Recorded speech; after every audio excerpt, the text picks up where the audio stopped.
فأعوذ بالله من الشيطان الرجيم.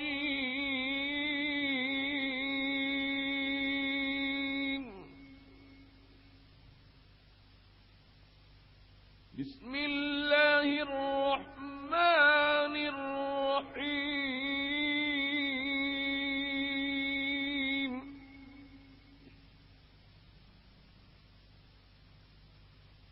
يا أيها الذين آمنوا ادخلوا في السلم كافة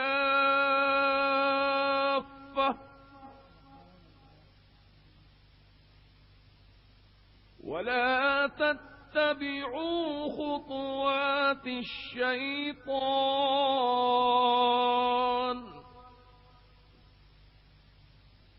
إنه لكم عدو مبينا. صدق الله العظيم. وبلغنا رسوله النبي الأمين المتين الكريم. ونحن على ما قال ربنا لمن الشاهدين والشاكرين والمطمئنين والموقنين والحمد لله رب العالمين. وأفوض أمري إلى الله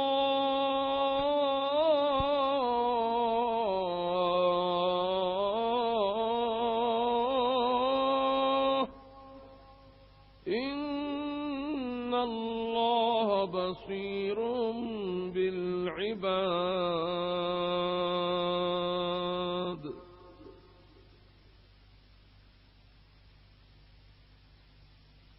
علماء اہل سنت، بانیان جلسہ، بزرگوں اور نوجوان دوستوں اور پس پردہ سننے والی میری ماؤں اور بہنوں اور عزیز بچوں، دستور اہل سنت و جماعت کے مطابق ہم اور آپ نہایت عقیدت و محبت کے ساتھ، کامل توجہ اور بھرپور وارفتگی کے ساتھ ہمارے اور آپ کے ساری کائنات کے آقا و مولا، مدنی دلہا، تاجدار عرب و عجم، صاحب لطف و کرم، باعث تخلیق آدم و بنی آدم، اللہ کے حبیب، انبیاء کے خطیب، زخم خوردہ انسانیت کے طبیب، سید عالم نور مجسم، تاجدار عرب و عجم، ارواحنا فدا، حضور احمد مجتبی محمد مصطفیٰ صلی اللہ تعالی علیہ وآلہ وسلم کی بارگاہ بے کس پناہ میں ہدیہ درود و سلام پیش کریں. اللہم صلی وسلم وبارک علی سیدنا وشفیعنا ونبینا ومولانا محمد کما تحب وترضى.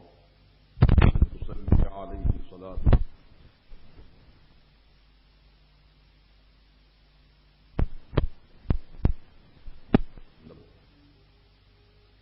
اللہ تبارک و تعالی کا بے حد شکر و احسان ہے. بے قدیر نے ہم اور آپ کو اس مبارک جلسے میں آنے کی سعادت بخشی، کیونکہ قوم کو جس چیز کی ضرورت ہے اسی ضرورت یہ اہلیان محلہ، خصوصاً نوجوانان اہل سنت نے بڑی محنت و جات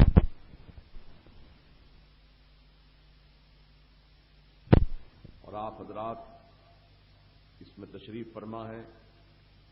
بڑی مسرت اور خوشی کی بات ہے. اس جلسے کا عنوان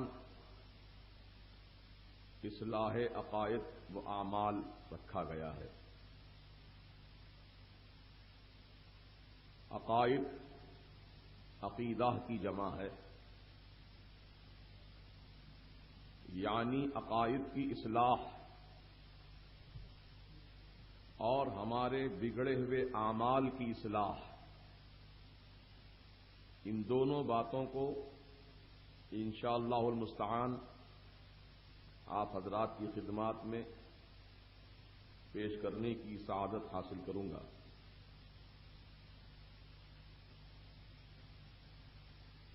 پہلے آپ یہ سمجھ لیں کہ عقیدہ کسے کہتے ہیں، عقیدہ کے میننگز کیا ہیں، معنی کیا ہے، مطلب کیا ہے۔ عقیدہ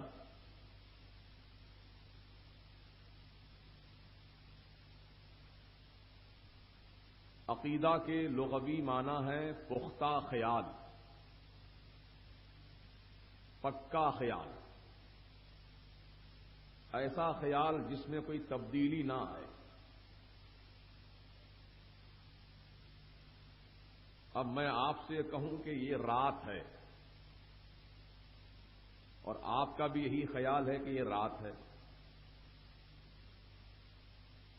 اب اگر کوئی دنیا کی کوئی بھی شخصیت یہ کہے کہ نہیں یہ دن ہے تو آپ ہرگز اس کی بات نہیں مانیں گے۔ آپ اس بات پر یقین کامل رکھتے ہیں یہ رات ہی ہے، یہ دن نہیں ہے، رات ہے۔ دن گزر چکا، ابھی تو رات گزر رہی ہے۔ اب اپنے بارے میں آپ یہ خیال کرتے ہیں کہ ہم سب انسان ہیں، ہم سب کیا ہیں؟ انسان ہیں۔ اگر کوئی کہے کہ نہیں آپ انسان نہیں ہیں بلکہ آپ پتھر ہیں، تو کیا اس بات کو مانیں گے آپ کہ ہم پتھر ہیں؟ نہیں، ہم تو انسان ہیں۔ انسان ہونا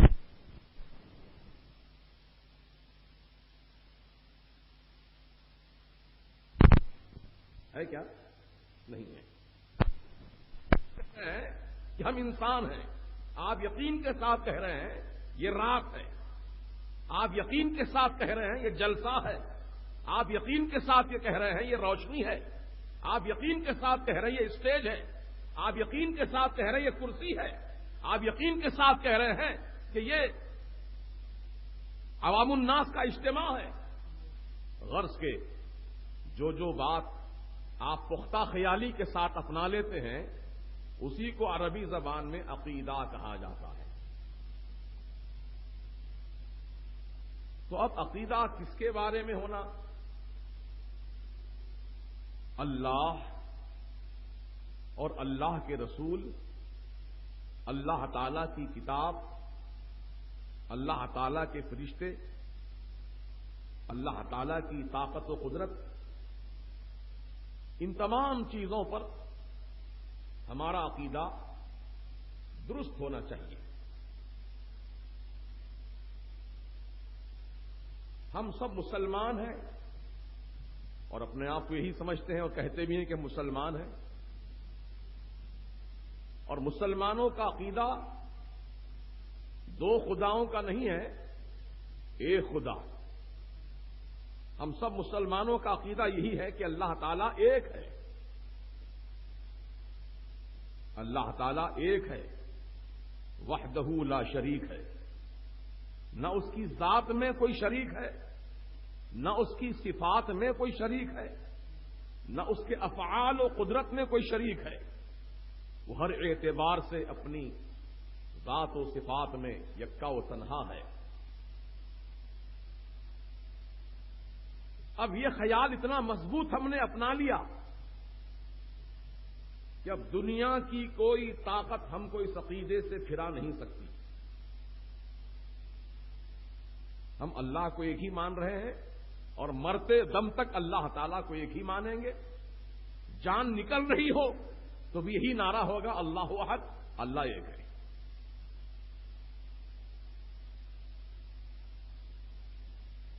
اب اللہ تعالیٰ ایک ہے، یہ عقیدہ ہوا۔ کیا ہوا؟ یہ عقیدہ۔ اب اس کے ساتھ ساتھ یہ بھی ماننا ہے کہ اللہ تعالیٰ ہر عیب سے پاک ہے، اس میں کوئی برائی نہیں ہے، اللہ تعالیٰ میں کوئی برائی نہیں ہے، اللہ تعالیٰ ہر عیب سے پاک ہے۔ ہر برائی سے پاک ہے، ہر کمزوری سے پاک ہے، جھوٹ سے پاک ہے، چغلی سے پاک ہے، غیبت سے پاک ہے، اور دیگر خصائل رذیلہ سے اللہ کی ذات پاک ہے۔ تو یہ عقیدہ رکھنا ہے کہ اللہ پاک ہے، ایک بھی ہے اور پاک بھی ہے۔ بولو اللہ تعالیٰ ایک ہے اور پاک ہے۔ لیکن اب یہاں مسلمانوں کی ایک جماعت جو دارالعلوم دیوبند کے نام سے جانی پہچانی جاتی ہے،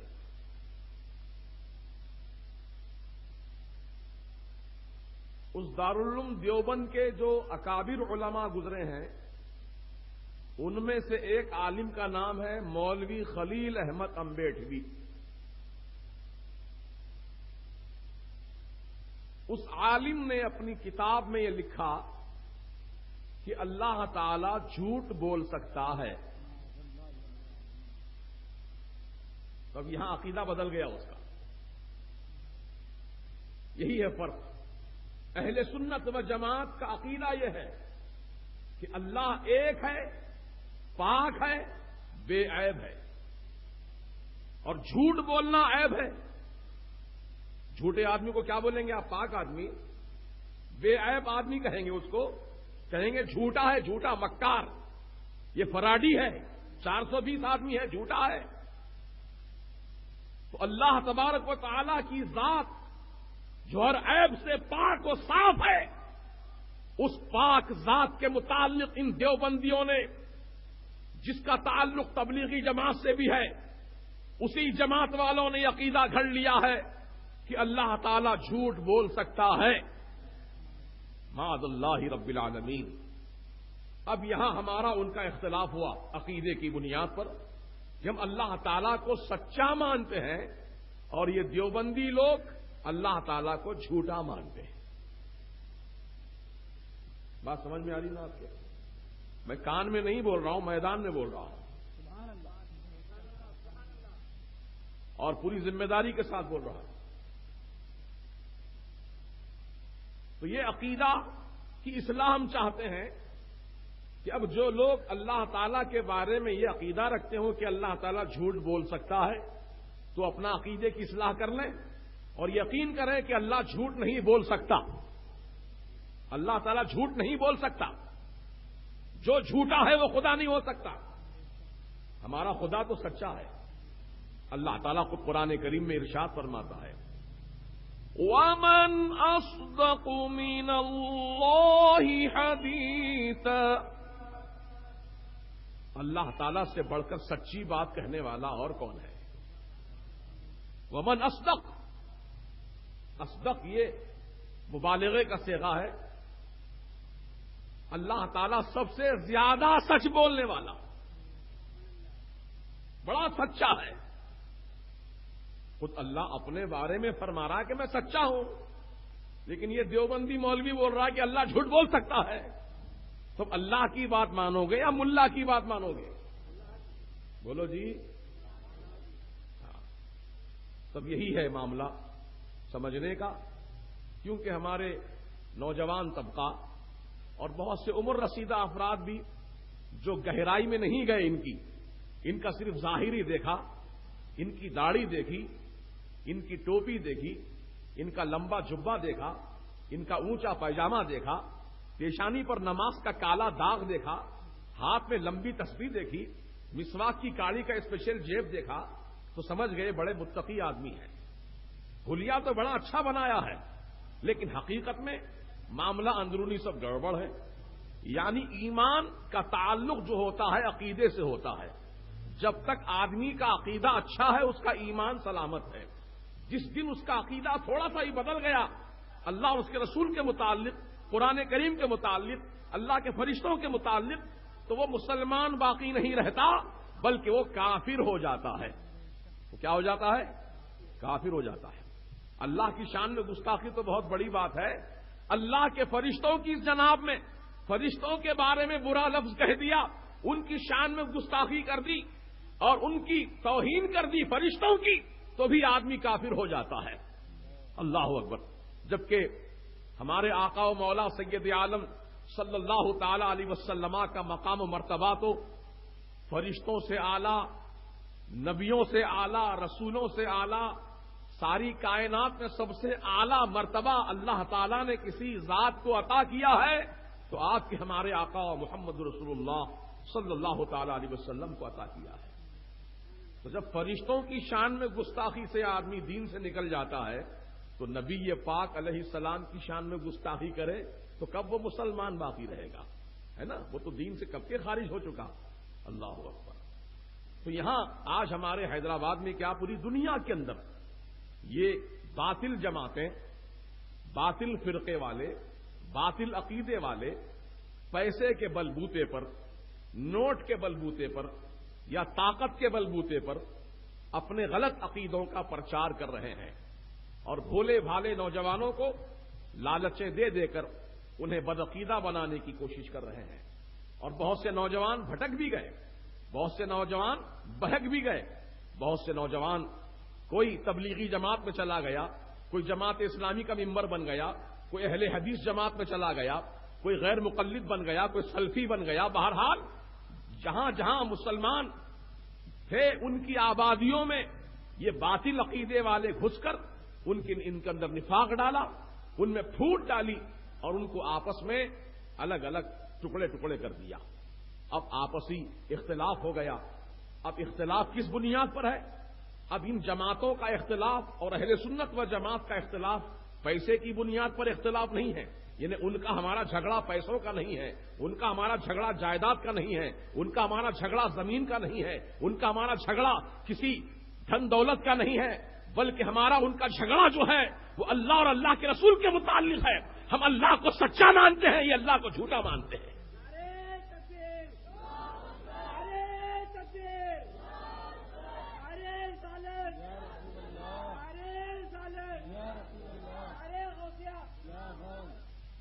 اب آپ ایسا عقیدہ رکھنے والوں کو کیا آپ سلام کریں گے جو اللہ کو جھوٹ بولتا ہے؟ اللہ تعالیٰ کے متعلق جھوٹ کا لفظ استعمال کرتا، کیا ایسے شخص کو آپ مسلمان جانیں گے؟ کیا ایسے شخص کو آپ سلام کریں گے؟ کیا ایسے شخص سے آپ مصافحہ کریں گے؟ کیا ایسے شخص کے ہاں آپ رشتہ بھیجیں گے؟ کیا ایسے شخص کی دعوت آپ قبول کریں گے؟ کیا ایسے شخص سے آپ دوستی کریں گے جو اللہ تعالیٰ کو جھوٹا مانتا ہو معاذ اللہ؟ لیکن ہمارے حیدرآباد میں صلح کلیت کا مطلب کیا ہوتا ہے؟ یعنی جیسا دیس ویسا بھیس، جیسا دیس ویسا بھیس۔ سنیوں میں آئے تو سنی بن گئے اور وہابیوں میں گئے تو وہابی بن گئے۔ ان سے ادھر بھی دوستی نبھا رہے ہیں، ادھر بھی دوستی نبھا رہے ہیں۔ تو یہ صلح کلیت کا جو ماحول ہمارے اندر جو بس گیا ہے، اس ماحول کو بدلنے کی ضرورت ہے۔ دیکھیے، ایک بات میں آپ سے کہتا ہوں، ایک محلے میں ایک ایسا شخص ہے جو آپ کے والد کی شان میں گستاخی کیا، آپ کے گھر والوں کو اس نے گالی بکی، برا کہا، تو آپ کا ذہن، آپ کا دماغ کیا اس سے دوستی کرنے پر مائل ہوگا؟ جو آپ کے باپ کو گالی دیا ہے، کیا اسے ہاتھ اٹھا کے سلام کریں گے آپ؟ جو آپ کے والد کی شان میں توہین کیا ہے، آپ کے خاندان کو جو برا بولا ہے، اس سے کیا مصافحہ کریں گے آپ؟ شیک ہینڈ کریں گے؟ اس کو گھر میں دعوت میں بلائیں گے آپ؟ یا اس کے پاس سے دعوت آئے تو آپ دعوت میں جائیں گے اس کی؟ آپ نہیں، جبکہ وہ صرف آپ کے باپ کو برا بولا ہے، اللہ کو برا نہیں بولا، نبی کو برا نہیں بولا، فرشتوں کو برا نہیں بولا، ولی کو برا نہیں بولا، غوث پاک کو برا نہیں بولا، خواجہ غریب نواز کو برا نہیں بولا، وہ کسی اللہ کے ولی کی شان میں توہین نہیں کیا، بلکہ آپ کے والد کی شان میں توہین کیا، تو آپ نے اس سے قطع تعلق کر لیا اپنا، سلام کلام بند کر دیا اس سے، ملنا جلنا ترک کر دیا اس سے، اس کی دعوت میں جانا بند کر دیا، اس کو اپنے پاس بلانا بند کر دیا، یعنی معاملہ ایسا کیا بائیکاٹ کے بالکل اس کی صورت سے آپ کو نفرت ہونے لگی۔ جب جب وہ نظر آنے لگا اپنا چہرہ آپ نے پھیر لیا، کبھی وہ نظر آ گیا اپنا چہرہ پھیر لیا، کبھی کھکار کر تھوک دیا کہ ایسے چہرے پر لعنت آپ بھیجتے ہیں جو آپ کے باپ کو گالی بکتا ہے، آپ کے خاندان کو گالی دیتا ہے۔ تو ایمان والو، نبی کی عظمت پر ہماری ماں بھی قربان ہے، نبی کی عظمت پر ہمارا باپ بھی قربان ہے، جس نبی کی شان پر ہمارے ماں باپ قربان ہے،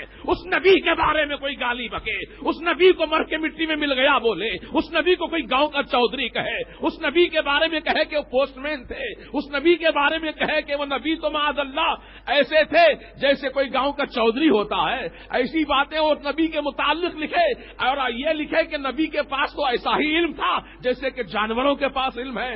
اگر میں کہہ دوں جناب آپ کے باپ تو ایسا ہی جانتے ہیں جیسا کہ کتا جانتا ہے، جیسا کہ گدھا جانتا ہے، تو آپ آسن چڑھا کے لڑنے مرنے کو تیار ہو جائیں گے۔ میرے باپ کے علم کو تو جانوروں سے تشبیہ دیتا۔ اے ایمان والو، اشرف علی تھانوی نے ہمارے نبی کے علم کا مذاق اڑایا، ہمارے نبی کے علم کی توہین کی۔ اس نے اپنی کتاب میں لکھا کہ نبی کو تو ایسا ہی علم ہے جیسا کہ جانوروں کو ہے، جیسا کہ پاگلوں کو ہے، جیسا کہ بچوں کو ہے، ہر بہائم کو ہے، ایسا علم نبی کو ہے۔ تو معاذ اللہ رب العالمین اس نبی کے علم کی توہین کی۔ اب اشرف علی تھانوی کا ترجمہ پڑھنے والے، اشرف علی تھانوی کو بہت بڑا مولانا سمجھنے والے، اشرف علی تھانوی کو مسلمان سمجھنے والے، سن لے کان کھول کر کے، پورے دنیا کے 250 بڑے بڑے 100 سال پہلے کے مفتیوں نے فتویٰ دیا کہ اشرف علی تھانوی نے اپنا عقیدہ نبی کے بارے میں بدل دیا ہے، نبی کے علم کی توہین کیا ہے، لہذا یہ شخص مسلمان باقی نہیں رہا۔ اب اشرف علی تھانوی کافر ہو چکا ہے، کافر ہو چکا ہے، اس کے کفر میں شک نہیں کیا جا سکتا، اس کے عذاب میں شک نہیں کیا جا سکتا۔ اور یہ فتویٰ یہ بھی دیا گیا کہ من شک کا فی کفرہ و عذابہ فقط کفر۔ اشرف علی تھانوی کے کافر ہونے میں جو شک کرے گا یا اس کے عذاب میں شک کرے گا وہ بھی کافر ہو جائے گا۔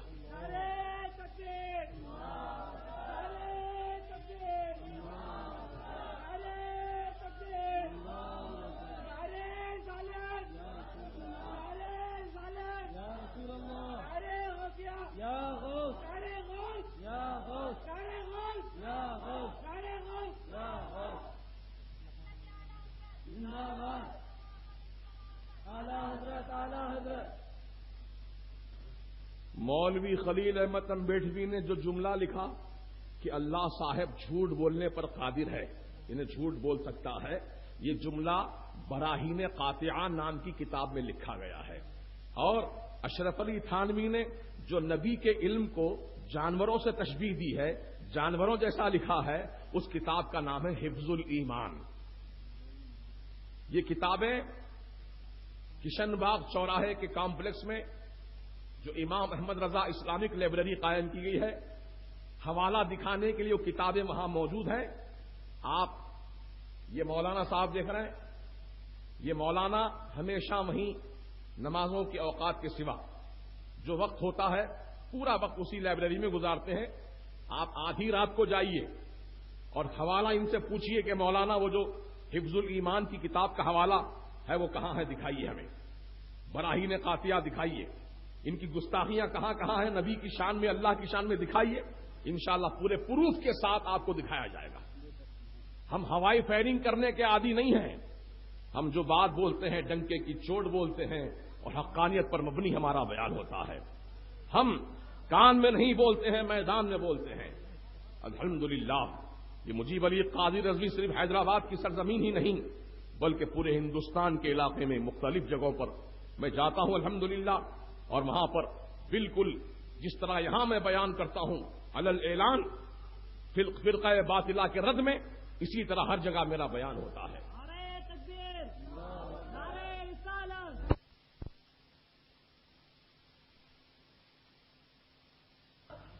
اب آپ غور کیجیے، اشرف علی تھانوی کو ہمارے حیدرآباد میں بہت بڑا ایک عالم سمجھتے ہیں، تھا بھی بہت بڑا عالم، وہ ایسی بات نہیں ہے، عالم تھا، مولوی تھا، فاضل تھا، کامل تھا، سب کچھ تھا، لیکن گستاخ رسول تھا۔ شیطان بھی بہت بڑا عالم تھا، نہیں ہے، شیطان بھی بہت بڑا عالم، فرشتوں کو سکھاتا تھا، معلم الملکوت فرشتوں کا استاد جنت میں رہتا تھا، ہم تو زمین پر ہیں، وہ تو جنت میں رہتا تھا۔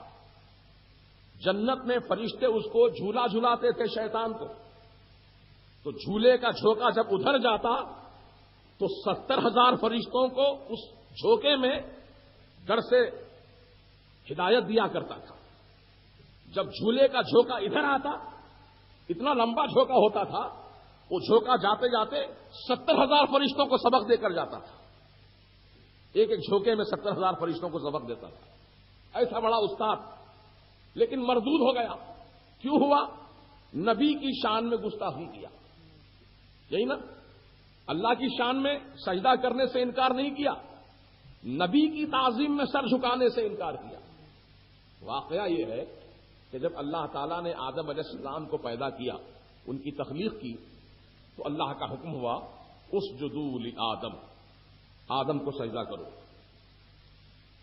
یہ قرآن کریم میں سب تفصیل موجود ہے، آپ دیکھ سکتے ہیں۔ اسجدوا لآدم اللہ کا فرمان ہے، تم سجدہ کرو آدم کے لیے۔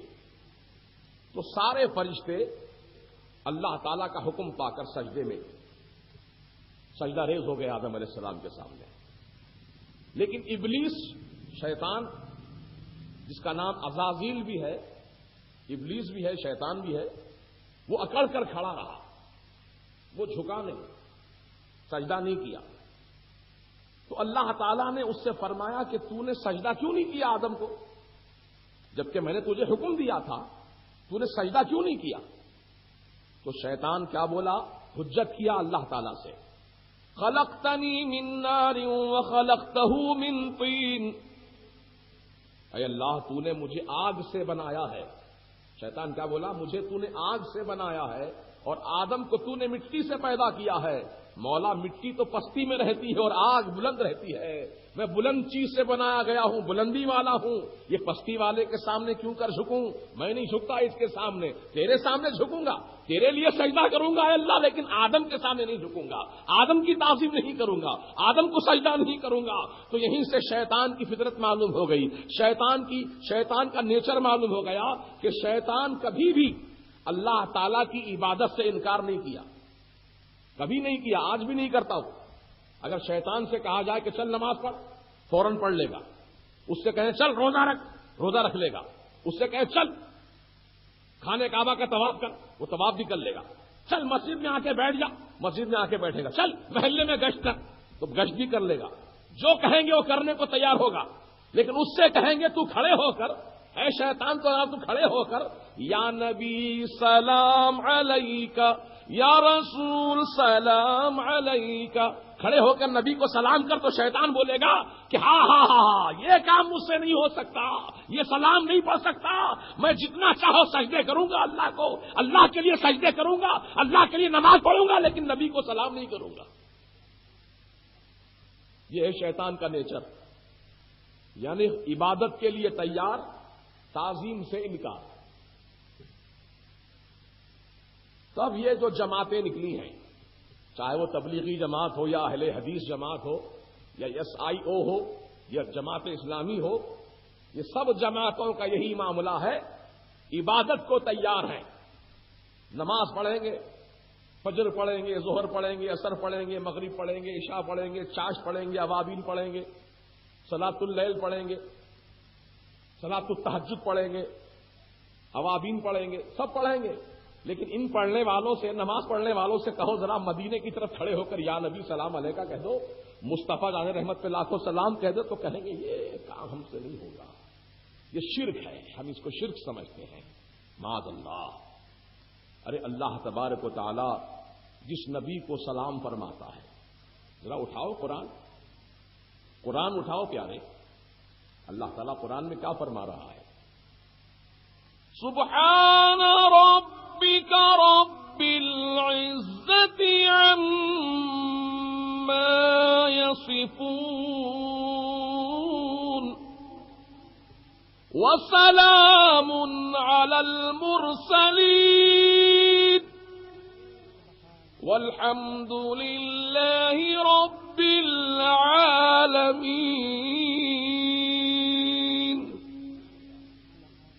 سبحانہ پاک ہے، ربی کا تیرا رب، رب العزہ وہ عزت والا رب، پاک ہے تیرا عزت والا رب، شرک سے پاک ہے، ہر گندگی سے پاک ہے، جھوٹ سے پاک ہے، ہر کمزوری سے پاک ہے، ہر نقص سے پاک ہے۔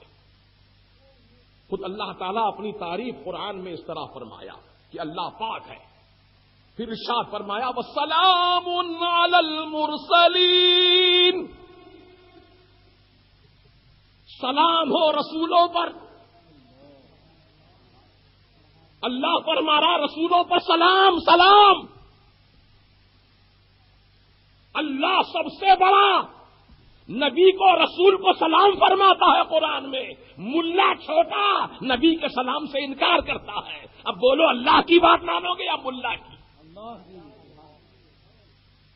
یہ قرآن ہے پیارے، اے اہل حدیثو، یہ حدیث نہیں بیان کر رہا ہوں قرآن۔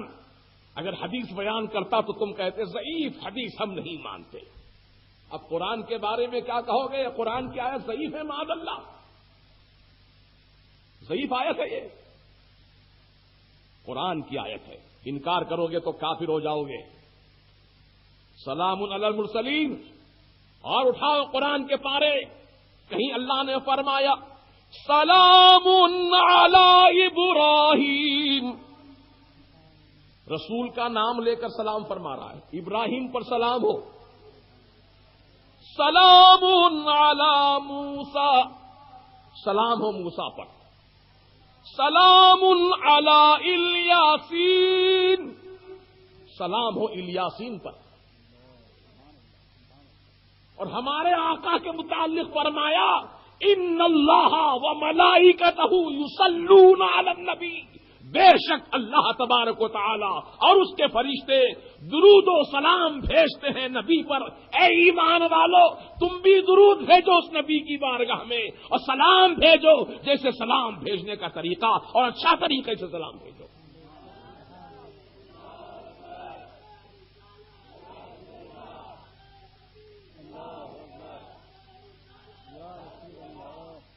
اب یہ ہم سے جھگڑتے ہیں کہ کہاں لکھا ہوا ہے سلام پڑھنا، کہاں لکھا ہوا ہے؟ قرآن میں لکھا ہوا ہے۔ اب یہ اعتراض کرتے ہیں جب آیت ہم نے دکھا دی ان کو، یہ قرآن کے 22ویں پارے کی آیت ہے ان اللہ وملائکتہ یصلون علی النبی یا ایھا الذین آمنوا صلوا علیہ وسلموا تسلیما۔ سلموا سلام سے بنا، معنی سمجھ میں آتے نا تھوڑے بہت تو آپ کو۔ سلموا کے معنی کیا ہے؟ سلام بھیجو، تسلیما جیسے سلام بھیجنے کا طریقہ ہے، یعنی بزرگوں کو سلام بیٹھ کر نہیں کیا جاتا ہے، کھڑے ہو کر سلام کیا جاتا ہے۔ ابھی یہ فقیر گناہگار فقیر آپ کے جلسے میں آیا تو آپ اٹھ کر کھڑے ہو گئے، کیوں کھڑے ہوئے؟ کیا اللہ تعالیٰ نے حکم دیا کہ کوئی مولوی تمہارے محلے میں آئے تو اٹھ کے کھڑے ہو جاؤ؟ لیکن یہ آپ کی محبت، یہ آپ کا ادب، یہ آپ کا احترام بزرگوں کے تعلق سے، عالم دین کے تعلق سے، کہ میری عزت نہیں کی آپ نے، میرے سینے میں جو خدا اور رسول کا علم ہے اس علم کی عزت کی ہے آپ نے، اس علم کی تعظیم کی ہے آپ نے، اللہ اس کا اجر آپ کو عطا فرمائے گا۔ عزیزان ملت اسلامیہ، تو جب ایک مولوی عالم کی آپ عزت میں کھڑے ہو گئے تو نبی کی عزت میں کھڑے ہو جائیں۔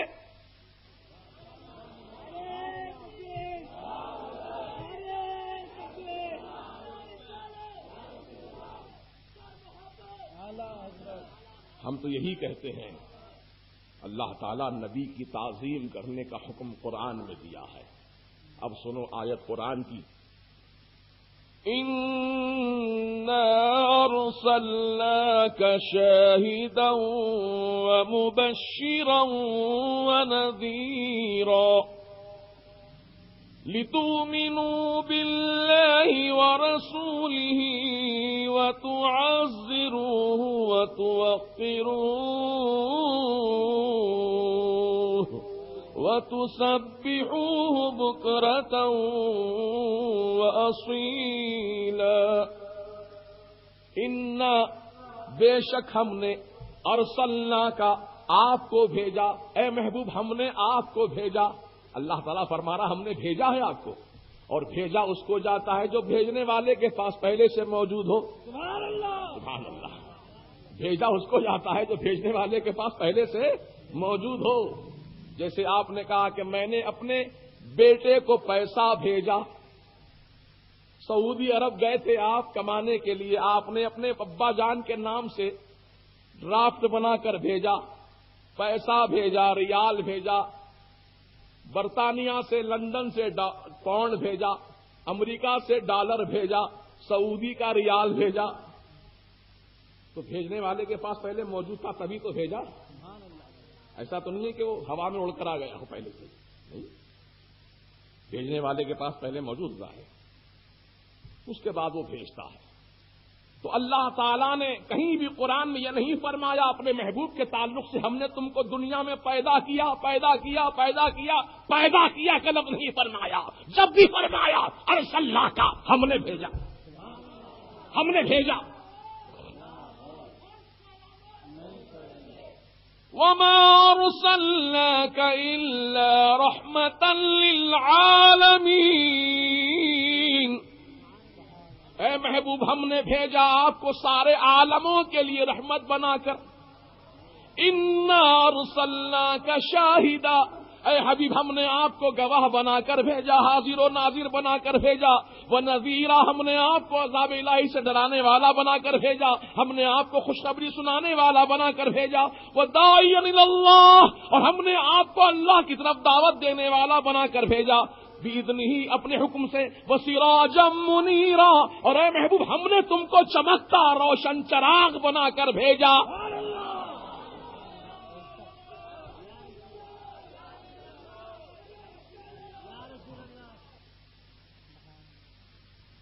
تو رسول پاک کا جہاں جہاں تذکرہ قرآن میں آپ کو ملے گا تو کہیں بھی اللہ نے یہ نہیں فرمایا کہ ہم نے محمد کو دنیا میں پیدا کیا، بلکہ اللہ تعالیٰ جب بھی اپنے محبوب کا تذکرہ کیا ہم نے بھیجا، ان کو بھیجا.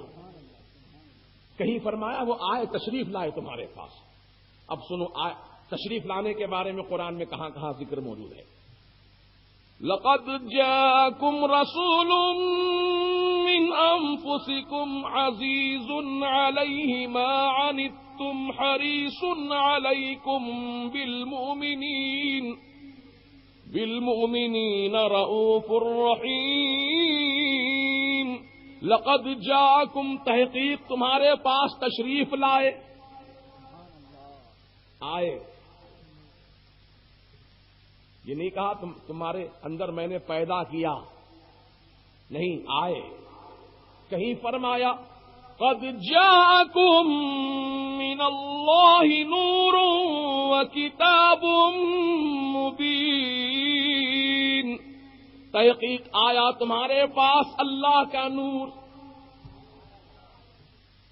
کس کس انداز میں اللہ تعالیٰ نے اپنے حبیب کی تعریف قرآن میں فرمائی ہے. اے ایمان والو، ذرا مقام غور و فکر ہے کہ جو اللہ تبارک و تعالیٰ ساری کائنات کا معبود ہے، اکیلا خالق ہے، مالک ہے، وہ اللہ تعالیٰ اپنے نبی کی تعظیم کرنے کا حکم اپنے بندوں کو قرآن میں دیا.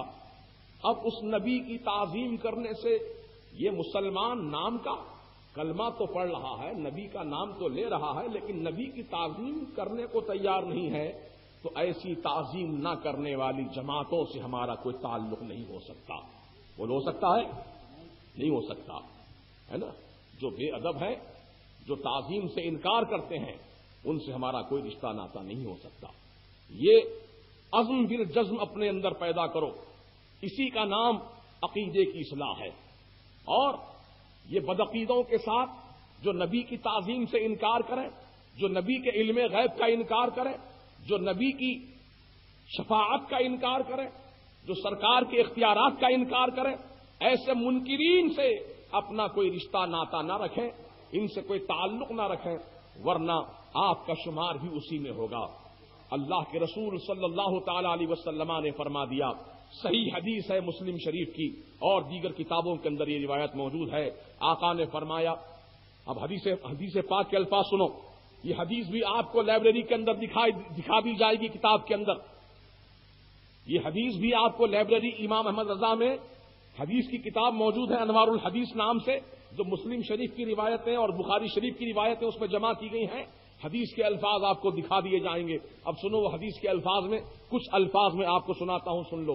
میرے آقا فرماتے ہیں وَلَا تُسَلِّمُوهُمْ، ان بدعقیدوں سے، ان وہابیوں سے، ان بد مذہبوں سے، ان برے عقیدے والوں سے آقا فرماتے تم ان کو سلام نہ کرو، ولا تسلموہم، ان کو سلام مت کرو، ولا تصافحوہم، ان سے مصافحہ بھی مت کرو، ولا تجالسوہم، ان کی صحبت میں بھی نہ بیٹھو، ولا تآکلوہم، ان کے ساتھ نہ کھاؤ، ولا تشاربوہم، نہ ان کے ساتھ پانی پیو، ولا تناکحوہم، نہ ان کے ساتھ نکاح کا رشتہ کرو۔ یہ سب حدیث کے اندر موجود ہے، اپنے باپ کے گھر کی بات نہیں بول رہا ہوں۔ مجیب علی قادری رضوی جو بول رہا حدیث رسول سنا رہا ہے آپ کو، ہے کوئی مائی کا لال جو میرے اس بیان کو چیلنج کر دے، آؤ ہم آپ کو دکھاتے ہیں حدیث رسول میں کیا کیا لکھا ہے۔ پھر آقا نے آگے ارشاد فرمایا، یہ بدعقیدہ بد مذہب اگر بیمار پڑ جائے تو ان کی بیمارداری کرنے نہ جاؤ، اور اگر یہ وہابی بدعقیدہ مر جائیں تو ان کے جنازے میں شرکت مت کرو۔ یہ سب حدیث کے اندر موجود ہے، یہ بریلویوں کی بات نہیں ہے، یہ نظامیوں کی بات نہیں ہے، یہ تو سرکار مدینہ کی بات ہے۔ ایمان والو، اب تمہارا ایمان، تمہارا عقیدہ نبی کے متعلق یہ ہونا چاہیے، نبی نے جو فرما دیا اس پر ہمارا سر خم ہو، ہماری جان اس پر قربان ہو، یہ جذبہ ہر مسلمان کے سینے میں ہونا چاہیے۔ لیکن یہاں حیدرآباد میں اس مزاج کے ہم لوگ نہیں ہیں کہ اتنی مطلب ان سے دوری اختیار کر لیں، ملیں گے تو جھک کے سلام بھی کر لیں گے، مصافحہ بھی کر لیں گے، عید کا دن آیا تو گلے بھی مل لیں گے۔ کیا کرنا بھائی، پڑوس میں نہیں ملے تو کیا سمجھتا ہے کہ مجھے پڑوسی ہے؟ ارے میاں، اللہ اور اس کے رسول کو راضی کرنے کی کوشش کرو، اللہ اور اللہ کے رسول کو راضی کرو، اس کی رضا میں کائنات کی رضا ہے، اس کی رضا اگر نصیب ہو جائے گی تو کائنات کا ذرہ ذرہ تم سے راضی ہو جائے گا، اور اگر وہ اللہ اور اس کے رسول تم سے ناراض ہو جائیں گے تو تم ان وہابیوں کو، دیوبندیوں کو، تبلیغیوں کو، اہل حدیثوں کو خوش کر کے اللہ رسول کو راضی نہیں کر سکتے۔ ہاں، یہ دنیا والے تو خوش ہو جائیں گے لیکن اللہ رسول تم سے راضی نہیں ہوں گے۔ ان کی رضا کی ہمیں ضرورت نہیں ہے، ہمیں تو رضائے رسول چاہیے، ہمیں رضائے الہی چاہیے، اور رضائے رسول اور رضائے الہی کا پتہ چلتا ہے امام احمد رضا کی تعلیمات۔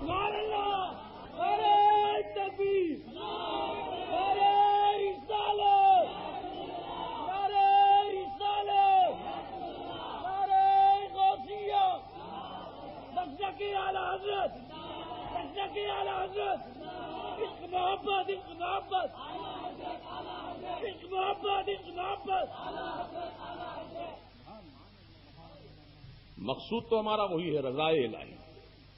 رضائے الہی ملتی ہے رضائے رسول سے، جس بندے سے رسول راضی اس سے اللہ راضی۔ اب رضائے رسول کا پتہ ملتا ہے امام احمد رضا کی تعلیمات سے، جن کو ہم مسلک اعلی حضرت کے نام سے جانتے ہیں۔ یہاں پر کوئی جھول نہیں ہے، مسلک اعلی حضرت کی ہم اس لیے تعریف کرتے ہیں، اس لیے اس کو مانتے بھی ہیں کہ اس میں کوئی جھول والی بات نہیں ہے، اس میں چول پلی کا جھول نہیں ہے، اس میں ماشاءاللہ اس میں چول پلی کا جھول نہیں ہے، اس کے اندر جو ہے بالکل معاملہ ٹنا ٹن معاملہ ہے، ایک دم صحیح صحیح کھری کھری بات سنا دی گئی ہے۔ اللہ اللہ، اس میں کوئی بھی مطلب پھیر پھیر والی بات نہیں ہے۔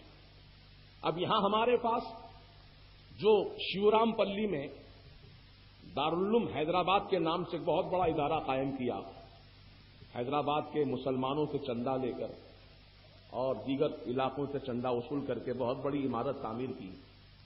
ہمارے بھولے بھالے سنی بھائی ہمارے آج تک وہ مدرسے کو سنی مدرسہ سمجھ رہے ہیں، وہ مدرسے کے ناظم و بانی کو بھی سنی سمجھ رہے ہیں۔ یاد رکھیے، یہ اہل سنت و جماعت سے کبھی ان کا تعلق پہلے تھا، لیکن یہ ریال کی بنیاد پر اپنا عقیدہ بدل چکے ہیں۔ اب ان کے مدرسے میں پوری دیوبند کی تعلیم ہوتی ہے، رات دن اشرف علی تھانوی کا وہاں تذکرہ چلتا ہے، رات دن وہاں خلیل احمد تنبیٹوی کی تذکرے چلتے ہیں، رات دن وہاں قاسم نانوتوی کی بات ہوتی ہے۔ وہی قاسم نانوتوی جس نے ہمارے نبی کے تعلق سے لکھا کہ ہمارے نبی خاتم النبیین بایمانہ کہ اگر آپ کے بعد بھی کوئی نیا نبی آ جائے تو فرق نہیں پڑے گا۔ یہ قاسم نانوتوی کے الفاظ ہیں جو دیوبند کے بانی کے اپنی کتاب میں اس نے لکھا ہے، تحذیر الناس کتاب کا نام، تحذیر الناس۔ یاد رکھیے، پورے پروف کے ساتھ بول رہا ہوں، کوئی مائی کا لال اس کو جھٹلا نہیں سکتا۔ ہمارے علماء نے اور دیگر اداروں نے باضابطہ اعلان کیا کہ کوئی ہمارے حوالے کو غلط ثابت کر دے تو اسے اتنا انعام دیا جائے گا کہ اس کو جو ہے اٹھانا مشکل ہو جائے گا۔ اللہ اکبر۔ لیکن آج تک کوئی اللہ کا بندہ غلط ثابت نہیں کر سکا. مطلب یہ کہ سب باتیں ہماری صحیح ہیں، تبھی تو یہ لوگ غلط ثابت نہیں کر پائے ہیں، ورنہ کب یہ خاموش بیٹھتے ہیں؟ کب خاموش بیٹھتے ہیں لوگ؟ اگر ہم اس طرح ڈنکے کی چوٹ جو ان کے حقائق بیان کرتے ہیں عوام کے سامنے اسٹیج پر، تو یہ کیا خاموش بیٹھیں گے اگر غلط بات ہم بولیں گے؟ نہیں، بلکہ کھڑے ہو جائیں گے اور ہماری بات کو غلط ثابت کر کے دکھا دیں گے. الحمدللہ ہم نے آج تک ڈنکے کی چوٹ ان کی تمام غلطیوں کو آشکارا کیا، لیکن آج تک ہماری اس بیان کی ہوئی باتوں کو غلط نہیں ثابت کر سکا. الحمدللہ ہم جو بیان کرتے ہیں حقائق کی بنیاد پر بیان کرتے ہیں. اور ہم نے تو یہاں تک بھی اعلان کیا کہ پیارے مسلمان بھائیوں، آپ کو انہوں نے لڑایا ہے، فاتحہ کے نام پر لڑایا، سلام کے نام پر جھگڑا کیا، نظر نیاز کے نام پر جھگڑا کیا، بزرگان دین کی نیاز پہ جھگڑا کیا، 11ویں شریف کے عنوان پہ جھگڑا کیا، میلاد النبی کے عنوان پہ جھگڑا کیا. آج مسلمان قوم کو آپس میں لڑا دیا. بولو لڑایا کہ نہیں لڑایا؟ ایک دوسرے کے خلاف ہم ہو گئے، ایک دوسرے سے نفرت کرنے لگے. ایک محلے میں رہتے ہیں لیکن ہم ایک دوسرے کی صورت نہیں دیکھتے ہیں، کیونکہ وہ نبی کی تعظیم سے انکار کرتا ہے. ہم نبی کی تعظیم کرنے والے ہیں، وہ نبی کو سلام نہیں کرتا ہے، ہم نبی کو سلام کرتے ہیں. ہم فاتحہ پڑھتے ہیں، ثواب نبی کو پہنچاتے ہیں. ہم فاتحہ پڑھتے ہیں، ثواب غوث پاک کو پہنچاتے ہیں. ہم فاتحہ پڑھتے ہیں، بزرگان دین کو اس کا ثواب پہنچاتے ہیں. لیکن یہ ثواب پہنچانے کے لائق، یہ ثواب پہنچانے کا قائل نہیں ہے، یہ سلام کا قائل نہیں ہے. ہم نبی کو علم غیب والا مانتے ہیں، یہ نبی کو علم غیب والا نہیں مانتا ہے. ہم نبی کو مختار مانتے ہیں، یہ نبی کو مجبور مانتا ہے. ہم نبی کو حیات النبی مانتے ہیں کہ ہمارا نبی اپنی قبر انور میں زندہ ہے، لیکن یہ وہابی بدعقیدہ کہتا ہے کہ نبی تو مر کے مٹی میں مل گئے، معاذ اللہ ان کی ہڈی بھی بچی بھی نہیں، معاذ اللہ. یہ یہودوں کا عقیدہ ہے. لیکن عقیدہ ہمارا اہل سنت و جماعت کا یہ ہے، قرآن حدیث کی روشنی میں ہمارا عقیدہ ہے کہ نبی ہمارے زندہ ہے. بولو نبی ہمارے زندہ ہے. اب سنو، روایت سن لو، ایمان تازہ ہو جائے گا. ایک مرتبہ میرے سرکار نے اپنے صحابی کے سامنے ذکر کیا کہ جب جمعہ کا دن آئے تو مجھ پر کثرت سے درود پڑھا کرو. تو صحابی نے عرض کیا رسول اللہ علیہ الصلوۃ والسلام، ابھی تو آپ ہماری نگاہوں کے سامنے جلوہ فرما ہیں آقا، ہم درود پڑھتے ہیں، ہمارا درود آپ سنتے ہیں، ہم درود و سلام پیش کرتے ہیں، ہمارا درود و سلام آپ سنتے ہیں. آقا جب آپ پردہ فرما جائیں گے، آپ دنیا سے گزر جائیں گے، آپ وصال فرما جائیں گے، تو کیا آپ کے وصال ہونے کے بعد بھی ہم درود اس طرح پڑھتے رہیں، ہم سلام پڑھتے رہیں، تو ہمارے درود و سلام سے کیا واقف ہوں گے کہ ہمارا درود و سلام آپ کو سنائی دے گا، کہ ہمارا درود و سلام آپ کو پہنچے گا، قبر میں جانے کے بعد بھی ہمارا درود و سلام آپ کو پہنچے گا؟ تو اب نبی نے کیا جواب دیا سنو، حدیث کے الفاظ کیا ہیں. میرے آقا فرماتے ہیں ان اللہ تعالی حرمت علی الارض ان تاکل اجساد الانبیاء فنبی اللہ حی ویرزق. اب اس کا ترجمہ سن لو، ایمان تازہ کرو. میرے سرکار فرماتے ہیں ان اللہ تعالی حرمت علی الارض، بے شک اللہ تعالیٰ نے، ان اللہ تعالیٰ حرم علی الارض، بے شک اللہ تعالیٰ نے حرام کر دیا زمین پر اس بات کو حرام کر دیا، ان تاکل اجساد الانبیاء، کہ نبی کے جسموں کو کھا لے. مٹی کھا لیتی ہے نا سب کے جسموں کو، سڑا دیتی ہے، گلا دیتی ہے، پگھلا دیتی ہے، کیڑے مکوڑے کھا جاتے ہیں. لیکن اللہ تعالیٰ نبیوں کے تعلق سے ایسا انتظام فرما دیا ہے کہ نبی پاک نے خود اعلان فرمایا کہ بے شک اللہ تعالیٰ نے حرام کر دیا ہے زمین پر کہ نبی کے جسم کو خراب کرے، نبی کا جسم کھا لے، نبی کے جسم کو کیڑا لگ جائے. ایسا نہیں ہوتا ہے. فنبی اللہ، اللہ کا نبی حی، زندہ ہوتا ہے، وہ یرزق، اللہ سے روزی بھی عطا فرماتا ہے.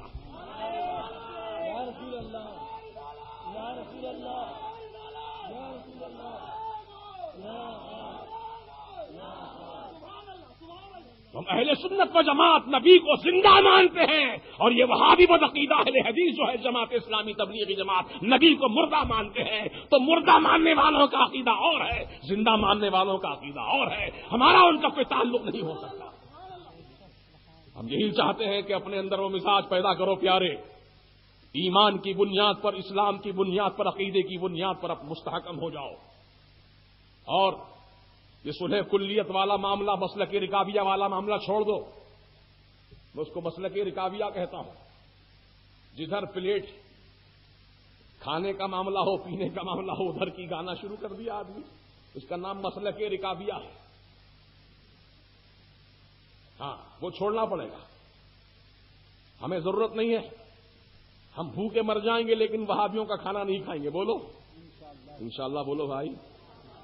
ہم پیاسے مر جائیں گے لیکن وہابیوں کا پانی نہیں پئیں گے. ہم بھوکے مر جائیں گے لیکن وہابیوں کا رشتہ نہیں کریں گے. ہم دنیا کی ہر تکلیف کو گوارا کر لیں گے لیکن وہابی بدعقیدہ سے کوئی تعلق نہیں رکھیں گے. یہ مزاج اپنے اندر پیدا کرو. اسی کا نام دین ہے, اسی کا نام اسلام ہے. اور اللہ تعالیٰ قرآن میں یہی تو فرما رہا ہے, یا ایھا الذین آمنوا ادخلوا فی السلم کافہ.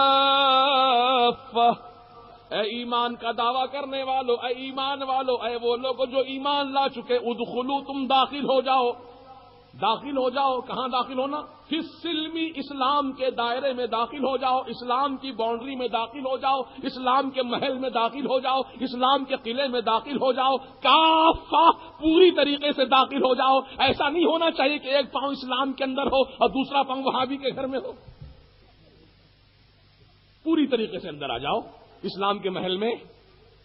وَلَا تَتَّبِعُوا خُطُوَاتِ الشَّيْطَانِ, اور شیطان کے پیچھے نہ چلو. پھر اللہ تعالیٰ آگے فرما رہا, شیطان کے پیچھے نہ چلو, شیطان کی پیروی نہ کرو, شیطان کی اقتداء مت کرو, شیطان کے بتائے ہوئے طریقے پہ نہ چلو. إِنَّهُ لَكُمْ عَدُوٌّ مُّبِينٌ, بے شک یہ شیطان تمہارا کھلا دشمن ہے, کھلا دشمن ہے, کھلا دشمن ہے. تم دشمن سے دوستی کر رہے ہو, یہ دشمن تمہاری آستین کا سانپ, تم دشمن سے دوستی کر رہے ہو. اللہ اکبر. یہ ہمارے اندر نبی کی محبت جتنی زیادہ ہوگی, دشمن رسول سے نفرت بھی اتنی زیادہ ہوگی. یہ جملہ نوٹ کرو میرا, جس کے دل میں نبی کی جتنی زیادہ محبت ہوگی, گستاخ رسول سے اتنی ہی زیادہ اس کے دل میں نفرت بھی ہوگی. نبی کی محبت دل میں ہو اور گستاخ رسول سے دوستی, ایسا نہیں ہو سکتا.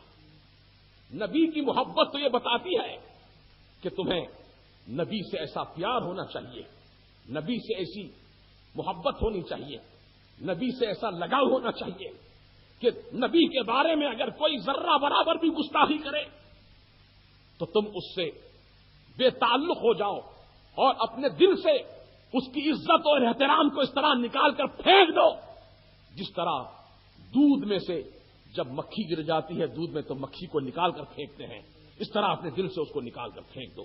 یہ ہمارے اعلیٰ حضرت عظیم البرکت نے اپنی کتاب میں تحریر فرمایا ہے کہ چاہے وہ کتنا ہی قریبی رشتہ دار کیوں نہ ہو, کتنا ہی تمہارا عزیز دوست کیوں نہ ہو, وہ چاہے کتنا ہی تمہارا قریبی خونی رشتہ دار کیوں نہ ہو, اگر جب یہ دیکھو کہ رسول کی بارگاہ میں گستاخی کر رہا ہے تب اس سے تم اس طرح بے تعلق ہو جاؤ اور اس کی نفرت اپنے دل میں اس طرح بٹھاؤ کہ جس طریقے سے تمہارے دل میں دودھ میں گرنے والی مکھی سے نفرت ہوتی ہے.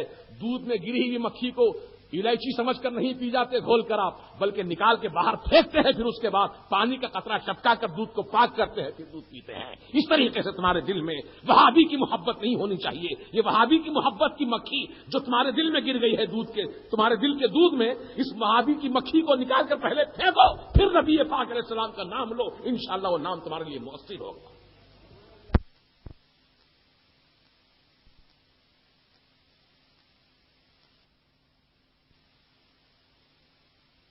آپ کے سامنے بیان کیا ہوں, میں یقین کرتا ہوں کہ آپ نے ان باتوں پر بھی یقین کیا ہوگا. اگر اس کسی بارے میں بھی آپ کو شک ہے, شبہ ہے, ڈاؤٹس ہے, تو آپ امام احمد رضا اسلامک لائبریری تشریف لائیے کسی بھی وقت نمازوں کے اوقات کے علاوہ. انشاءاللہ وہاں پر آپ کے تمام تشفی بخش جوابات مزید اور پہنچائے جائیں گے, کتاب کے ذریعے ہو یا ہمارے علماء کے ذریعے ہو, اور انشاءاللہ جب کبھی ضرورت پڑے گی یہ فقیر خود انشاءاللہ حاضر آ جائے گا. سبحان اللہ. ایسا نہیں کہ ہم بول کے بھاگ جائیں, نہیں, بلکہ ہم جہاں ضرورت ہوتی ہے اور جہاں جہاں وقت آتا ہے کچھ حقائق بیان کرنے کا ہم وہاں پہنچتے ہیں. الحمدللہ ہم نے تو یہاں تک اعلان کیا پورے ہندوستان کی سرزمین پر ان وہابیوں کو للکار کر کہا کہ اے وہابی جماعت والو, اے تبلیغیوں, اے جماعت اسلامی والو, اے اہل حدیثوں, اے قادیانیوں, اے رافضیوں, خدا را ہمارے سنی نوجوانوں کو مت چھیڑو, ان کے ساتھ تم کھلواڑ مت کرو, ان کے عقیدے کا سودا مت کرو, ان کا ایمان خراب مت کرو, ان کے دل سے محبت رسول کو نہ نکالو, ان کے سینے سے عشق مصطفیٰ کو نہ چھینو, ان کے سینے سے غوث و خواجہ کی عقیدت کو نہ نکالو, کیونکہ ہماری سارا زندگی کا سرمایہ عشق رسول ہی تو ہے, ہماری زندگی کا سرمایہ محبت رسول ہی تو ہے, ہماری زندگی کا سرمایہ عشق اولیاء ہی تو ہے, اس کے سوا ہمارے پاس اور کیا ہے. یہ نمازیں, یہ بے شک نماز اپنی جگہ ہے, روزہ اپنی جگہ ہے, زکات اپنی جگہ ہے, حج اپنی جگہ ہے, لیکن ہم کو بھروسہ اپنی نماز پر نہیں ہے، نماز لانے والے مصطفیٰ پر ہمارا بھروسہ ہے۔ ہم کو روزے پر یقین نہیں ہے کہ روزہ ہمیں بخشوا دے گا، ہم کو روزے والے آقا پر یقین ہے کہ رسول پاک کی شفاعت ہو جائے گی، تمہاری بخشش ہو جائے گی۔ اللہ اللہ، ہم کو اعمال پر یقین نہیں ہے بلکہ اعمال سکھانے والے نبی کی ذات پر ہم کو یقین ہے۔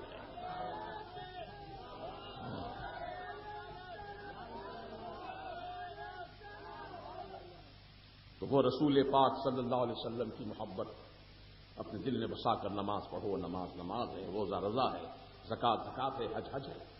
اب جیسے کتنے لوگ جاتے ہیں دیکھو حج کے لیے، جانے سے پہلے سنی ہوتے ہیں لیکن جب جا کے آتے ہیں تو پکے بدبودار سڑے ہوئے وہابی بن جاتے ہیں۔ اللہ اکبر، بڑا تعجب ہوتا ہے، بہت کم لوگ بچ کے آتے ہیں وہاں سے، اور ان کا خیال یہ ہوتا ہے کہ ارے اسلام سعودی عرب سے پھیلا،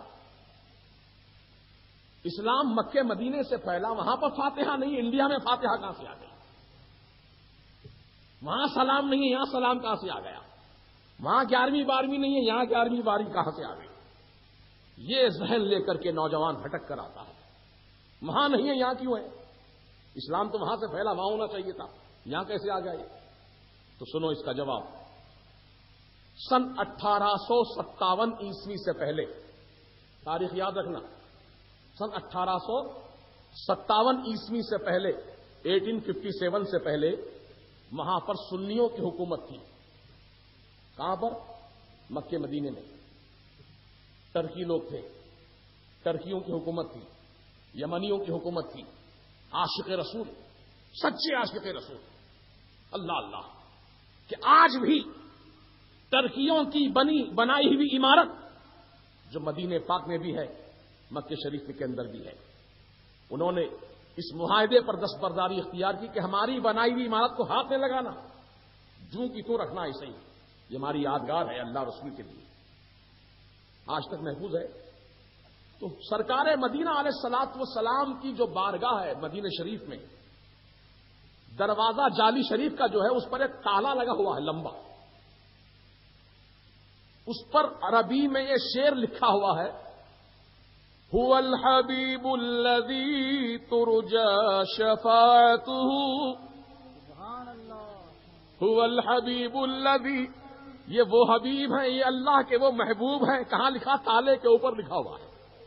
لوگ جاتے مگر ان چیزوں کو دیکھتے نہیں ہیں، لیکن فقیر نے الحمدللہ تیسرے چکر میں اس کو دیکھا، سرکار کا کرم ہوا۔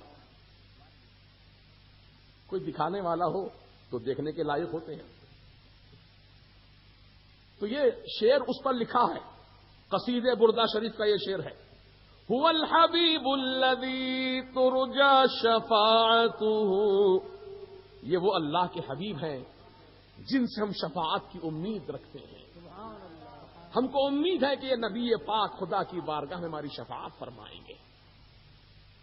آج تک وہ تالا نہیں بدل سکے یہ لوگ، کیونکہ ترکیوں نے لگایا تھا تالا، جو سنی تھے، عاشق رسول تھے، اور معاہدہ ان کا اگریمنٹ یہ ہوا ہے کہ ہماری بنائی ہوئی چیز کو نہیں بدلیں گے۔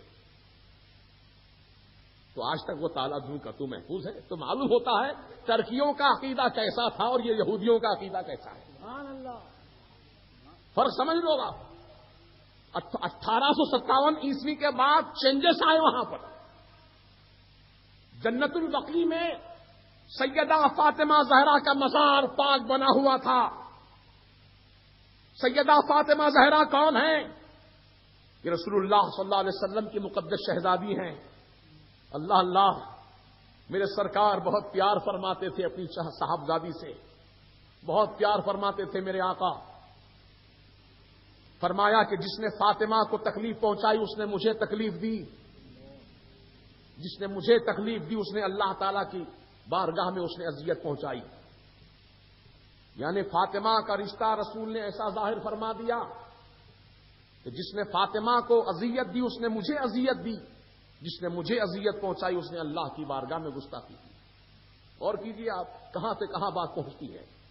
یہ کون سیدہ فاطمہ زہرا ہے؟ یہ مقدس خاتون ہیں کہ جو ہمیشہ پاک رہتی ہیں، طاہر رہتی ہیں، طیبہ طاہرہ سیدہ ظاہرہ، جان احمد کی راحت پہ لاکھوں سلام۔ یہ وہ سیدہ ظاہرہ ہیں کہ جو الحمدللہ ہمیشہ پاک حالت میں رہتی ہیں. یہاں تک کہ عورتیں بچے کی ولادت کے بعد چند دن یا چند گھنٹے ناپاکی کی حالت میں ہو جاتی ہیں, جس کو نفاس کی حالت کہتے ہیں. لیکن سیدہ فاطمہ زہرا کی شان یہ تھی کہ امام حسن مجتبی رضی اللہ تعالیٰ عنہ عصر کی نماز کے بعد سیدہ فاطمہ زہرا کے بطن اقدس سے پیدا ہوئے. سیدہ فاطمہ زہرا کی نماز کی پابندی دیکھو, اللہ اللہ کہ بچہ پیدا ہونے والا ہے, علامتیں ظاہر ہو رہی ہیں, پیٹ میں ہلچل ہو رہی ہے, لیکن آپ نماز نہیں چھوڑ رہی ہیں. نماز عصر کو آپ نے ادا فرمایا. نماز عصر کے بعد سیدنا امام حسن مجتبی رضی اللہ عنہ کی ولادت باسعادت ہوئی. آپ کی ولادت باسعادت ہوئی, اسی دن کی نماز مغرب آپ نے ادا فرمائی. یعنی نفاس کی جو حالت تھی یک لخت ختم ہو چکی. آپ نے غسل فرمایا اور مغرب کی نماز آپ نے ادا فرمائی. عام طور سے ہماری ماں بہنوں میں یہ رواج پا گیا ہے کہ بچہ پیدا ہونے کے بعد 40 دن تک انہیں نماز نہیں پڑھنا. 40 دن تک جب تک چلا نہ ہو جائے اس وقت تک وہ ناپاک. یہ طریقہ غلط. کسی کو 1 دن تک ناپاکی رہ سکتی ہے, کسی کو 2 دن, کسی کو 3 دن. زیادہ سے زیادہ 40 دن تک اس کی مدت بتائی گئی کہ 40 دن تک عورت کو نفاس آ سکتا ہے. وہ نفاس آنے پر عورت ناپاک ہوگی. جب نفاس کا خون بند ہو گیا عورت غسل کر کے پاک ہو جائے اور نمازوں کو ادا کرے. اور یہ ضروری نہیں ہے کہ گھر کو چنا ڈالیں. گھر میں بچہ پیدا ہوا تو گھر ناپاک ہو گیا. ارے ناپاک تب ہوگا جبکہ نجاست لگی ہو. بچہ تو پیدا ہوا, اس کے کپڑے بدلے گئے, اس کو صاف پاک کر دیا گیا, الحمدللہ وہ معاملہ الگ ہے. لیکن گھر ناپاک نہیں ہوتا. اس وقت تک ناپاک نہیں ہوگا جب تک کہ گھر کے در و دیوار پر غلاظت گندگی نہ لگ جائے, اس وقت تک گھر ناپاک نہیں ہوگا. تو چونا ڈالنا کوئی ضروری نہیں ہے. بغیر چونا ڈالے کے گھر میں نماز پڑھ سکتے ہیں آپ. نماز کی پابندی کیجیے اور سیدہ فاطمہ زہرا کی سنت اور کردار کو اپنائیے. صرف یہی نہیں بلکہ سیدہ فاطمہ زہرا کا پردہ بھی ایسا بے مثال پردہ تھا, سبحان اللہ, کہ کائنات میں آج تک آپ کے پردے کی مثال اس طرح دی جاتی ہے کہ سیدہ فاطمہ زہرا رضی اللہ تعالی عنہا ہمیشہ پردے کی پاسداری فرماتی تھیں, پردے کا اس قدر لحاظ فرماتی تھیں کہ آپ کے جسم پاک کو دیکھنا تو بہت دور کی بات ہے, جسم کو دیکھنا تو بہت دور کی بات ہے, سر کے بالوں کو دیکھنا تو بہت دور کی بات ہے, ہاتھوں کی ہتھیلیوں کو دیکھنا تو بہت دور کی بات ہے, پاؤں کے پنجوں کو دیکھنا تو بہت دور کی بات ہے. سیدہ فاطمہ زہرا زمین پہ چلتی تھیں تو آپ کا نشان قدم کوئی نہیں دیکھ سکتے تھے. قدم کا نشان نہیں پڑتا تھا زمین پر, یا پڑتا بھی تھا تو اس کو پوشیدہ کر دیا جاتا تھا کسی طریقے سے.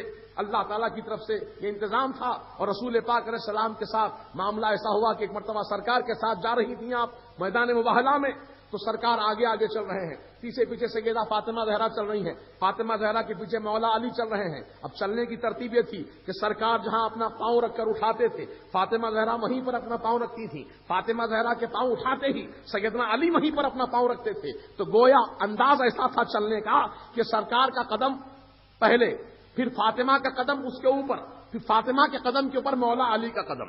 یعنی فاطمہ کے قدم کو بیچ میں چھپا دیا گیا, نہ زمین دیکھ سکی نہ آسمان دیکھ سکا. ایسا پردہ تھا فاطمہ زہرا کا کہ ان کے بدن کا دیکھنا تو بہت دور کی بات ہے, ان کے قدم کے نشان کو کوئی نہیں دیکھ سکا. اے میری ماں بہنوں, تم بھی پردہ کرتی ہو, برقع پہنتی ہو, لیکن تمہارا برقع برائے نام برقع, ایسا برقع جس کو پہننے کے بعد بھی ایسا معلوم ہوتا ہے کہ عورت بے پردہ ہے. آنکھیں نظر آتی ہیں. اب تو سامنے سے پورا برقع کھلا ہوا چل رہا ہے فیشن, کہ بالکل اندر جو لباس پہنے ہیں وہ سارا لباس راستہ چلتے وقت سب کو نظر آتا ہے کہ عورت کون سا لباس پہنی ہے, کون سے رنگ کے کپڑے پہنے ہیں.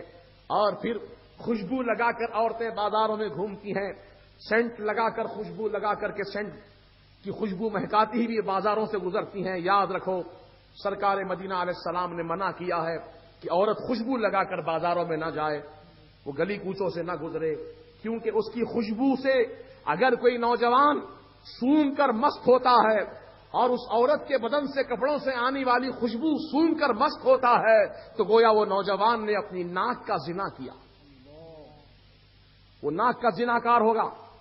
زنا صرف ایک قسم کا نہیں ہوتا، کئی قسم کا زنا ہوتا ہے، آنکھوں کا زنا، ناک کا زنا، زبان کا زنا، کانوں کا زنا۔ اب عورت اگر اپنے پاؤں میں گھنگرو کی چین پہن کر چل رہی ہے، چلنے پر چھن چھن کی آواز آ رہی ہے، اور اگر کوئی منچلا نوجوان اس چھنجنے کی آواز، اس چین کی، گھنگرو کی آواز سن کر دل ہی دل میں خوش ہو رہا ہے تو گویا وہ آواز سن کر کے خوش ہو رہا ہے تو اس نے گویا کانوں کا زنا کیا۔ تو زنا کا سبب کون بنی؟ وہ عورت جو ایسا پازیب پہن کر جا رہی ہے جس سے چلنے سے آواز پیدا ہو رہی ہے۔ بنو سمرو، اے میری ماں بہنوں، تم بناؤ، سنگار کرو، اچھا لباس پہنو، خوب تم سمرو، زیور اچھے سے اچھا پہنو، لیکن بازاروں میں گھومنے کی نیت سے نہیں بلکہ اپنے شوہر کو راضی کرنے کی نیت سے پہنو۔ تمہارا شوہر جب تم کو دیکھے، جب وہ کام کاج سے فارغ ہو کر گھر کو آئے تو تم اس طرح بن سنور کر گھر میں بیٹھو کہ تمہارا شوہر دیکھتے ہی اس کی ساری تھکان دور ہو جائے اور تم کو دیکھ کر خوش ہو جائے۔ یہ ہے میرے سرکار کی تعلیمات، یہ ہے سیدہ فاطمہ زہرا کا کردار کہ بازاروں میں گھومتی پھرتی نہیں تھی، اللہ اللہ، وہ تو ایسی پردے میں رہتی تھی کہ جب ان کا انتقال کے وقت قریب آیا تو آپ نے سیدنا مولا کائنات کو اپنے پاس بلا کر کہا، اے میرے سرتاج مولا علی، میری ایک وصیت کو یاد رکھیے گا۔ کہا کیا وصیت ہے آپ کی، بتائیے۔ تو فرماتی ہے سیدہ فاطمہ زہرا کہ اے مولا علی، آج تک کوئی غیر محرم کی نگاہ میرے بدن کو نہ دیکھ سکی، میں چاہتی ہوں کہ میرے انتقال کر جانے کے بعد میرے جنازے کو کسی غیر محرم کی نگاہ دیکھنے نہ پائے، کسی کی نگاہ میرے جنازے کو بھی نہ دیکھنے پائے، لہذا میرا جنازہ جو ہے دن کے اجالے میں نہ اٹھانا، رات کے اندھیرے میں اٹھانا، رات کے اندھیرے میں اٹھانا اور جنازے پہ کالا کپڑا ڈالنا تاکہ رات کی تاریکی اور کالے کپڑے کا رنگ دونوں یکساں ہو جائیں اور کوئی جنازہ میرا دیکھ نہ سکے۔ ایسا پردہ تھا ان کا۔ آج سارا فساد، نوجوانوں کا ذہنی بگاڑ، ان کے اخلاق و کردار کا فقدان جو ہو رہا ہے، عورتوں کی وجہ سے جو بے پردہ گھومتی پھرتی ہیں۔ اور ابھی کالجوں کا ماحول تو ایسا ہو گیا ہے علمان والحفیظ کہ وہاں آزادانہ خیالات ایک دوسرے کے جاننے کا موقع ملتا ہے، اور نوجوان بچے، نوجوان بچیاں تنہائی میں وقت گزارتے ہیں اور آپس میں ایک دوسرے سے دوستی بھی کرتے ہیں، اور بات بڑھتے بڑھتے آگے تک بہت دور تک نکل جاتی ہے اور معاملے بگڑ جاتے ہیں، خاندانوں کی عزتیں پامال ہو جاتی ہیں۔ اس لیے میں چاہتا ہوں کہ مسلمان اپنے گھروں کے اندر اسلامی ماحول کو بیدار کریں، رسول پاک علیہ الصلوۃ والسلام کی سنتوں کو زندہ کریں، سرکار کی شہزادی سیدہ فاطمہ زہرا رضی اللہ تعالیٰ عنہا کے کردار کو زندہ کریں، ازواج مطہرات کے کردار کو زندہ کریں کہ ایک مرتبہ کا واقعہ سیدہ ام سلمہ رضی اللہ تعالیٰ عنہا اور حضرت میمونہ رضی اللہ تعالیٰ عنہا جو سرکار کی دونوں ازواج پاک ہیں، وہ سرکار کے ساتھ حجرے شریف میں بیٹھی تھیں کہ اتنے میں ایک نابینا صحابی ابن ام مکتوم رضی اللہ تعالیٰ عنہ تشریف لے آئے تو سرکار کی بارگاہ میں سلام عرض کیا۔ تو میرے سرکار نے فرمایا اپنی دونوں بیویوں سے کہ اٹھو، جاؤ اندر جاؤ، پردہ کرو ان سے۔ تو ان بیویوں نے عرض کیا رسول اللہ، یہ تو آنے والے نابینا ہیں، یہ تو ہم کو دیکھ نہیں سکتے، ان سے کیا پردہ کریں؟ تو فرمایا وہ نابینا ہے، تم کو نہیں دیکھ سکتا، لیکن تم تو نابینا نہیں ہو، تم ان کو چہرہ دیکھو گی تو یہ بھی بے پردگی ہوگی، لہذا جاؤ اندر پردہ کرو۔ تو اس طرح عورت مرد کو نہیں دیکھ سکتی ہے، مرد عورت کو نہیں دیکھ سکتا ہے۔ یہ اسلام کی تعلیمات کے خلاف ہے کہ عورت مرد کو دیکھے اور مرد عورت کو دیکھے۔ آج شادی خانوں میں بے پردگی عام ہو گئی ہے، شادی کے موقع پر جب نکلتے ہیں تو بے پردہ ہو کر نکلتے ہیں، برقع پہننا اٹھا فیشن ہو گیا، کیونکہ میک اپ خراب ہو جائے گا، کپڑوں کی استری خراب ہو جائے گی، کپڑوں کا فیشن مار کھا جائے گا، لہذا بغیر برقع پہنے کے عورتیں جو ہے دعوتوں میں شریک ہوتی ہیں اور لپسٹک لگاتی ہیں، لالی لگاتی ہیں اپنے چہرے پر یا ہونٹوں پر۔ تو یاد رکھو میری ماں بہنوں، یہ لپسٹک کیا ہے؟ یہ اصل میں سور کی چربی سے بنائی جاتی ہے، اس کے اندر سور کی چربی کا آمیزہ ہوتا ہے۔ کیوں؟ اس لیے کہ دنیا میں جتنے جانور ہیں ان جانوروں کے بدن میں چربی ہوتی ہے، وہ چربی مختلف کاموں میں آتی ہے۔ کچھ حلال جانوروں کی چربی ہے جیسے کہ گائے، بھینس، بیل، بکری وغیرہ، اس کی چربی بھی ہوتی ہے، اور سور کی چربی بھی ہوتی ہے۔ عام جانوروں کی چربی اور سور کی چربی میں فرق یہ ہوتا ہے کہ عام جانور کی چربی چاہے وہ بکرے کی ہو، بکری کی ہو، بیل کی ہو، بھینس کی ہو، گائے کی ہو، اونٹ کی ہو، کسی جانور کی چربی ہو، آپ چربی تھوڑی دیر ہتھیلی پہ رکھ لو، جانور کی چربی نکال کر ہتھیلی کے اوپر رکھ لو تو جسم کی گرمی سے وہ چربی پکل کر تیل بن جانا شروع کرے گی. تیل نظر آئے گا آپ کو ہتھیلی میں. یہ دیکھ لیجیے آزما کے آپ. لیکن سور کی چربی ایک ایسی چربی ہے جو آپ 1 گھنٹہ نہیں 10 گھنٹے اپنے بدن پہ لگا کے رکھو, ہتھیلی میں لے کے رکھو, پگھلتی نہیں ہے وہ. تو اب لپسٹک میں وہ چربی اس لیے استعمال کی جاتی ہے کیونکہ لالی سرخی جو لگاتے ہیں ہونٹوں پر ہماری ماں بہنیں خوبصورت نظر آنے کے لیے, اس میں سور کی چربی اس لیے ملاتے ہیں تاکہ لالی پگھلنے نہ پائے, بہنے نہ پائے اور لالی ہونٹوں پر جمی رہے. اب آپ وہ سور کی چربی لگا کر ہونٹوں پر اسی سے کھانا کھا رہی ہیں, اسی سے پانی پی رہی ہیں, اسی کو وہی چمچہ منہ میں لے رہی ہیں, وہی گلاس منہ میں پکڑ رہی ہیں, دوسرے بھی لوگ پی رہے ہیں, دوسرے بھی لوگ کھا رہے ہیں. تو وہ بتاؤ تو صحیح, وہ سور کی چربی کھانے پانی کو لگ کر کے اندر جا رہی کہ نہیں جا رہی ہے؟ تمہارے بدن میں سور کی چربی پہنچ رہی ہے, تم کو پتا بھی نہیں کیسے پہنچ رہی ہے. اور تم یہ سمجھ رہے ہو کہ ہم کیا حرام کر رہے ہیں, ہم تو حلال کھا رہے ہیں, کسی کا حرام تھوڑی کھا رہے ہیں, حلال کھا رہے ہیں. ارے میں حرام ایسا ہی نہیں ہوتا ہے کہ آدمی چوری کر کے کھائے تو حرام ہو جائے. اگر حرام چیز کو بھی استعمال کرتا ہے تو بھی حرام چیز استعمال میں آتی ہے, وہ بھی حرام میں شمار کیا جاتا ہے. لہذا ہماری ماں بہنیں جو ہے اس بات پر پابندی کریں کہ وہ لپسٹک لگانا چھوڑ دیں, لالی لگانا چھوڑ دیں, اور وہ اپنے اندر حیا پیدا کریں, شرم و حیا کا مادہ پیدا کریں, پردے کی پابندی کریں.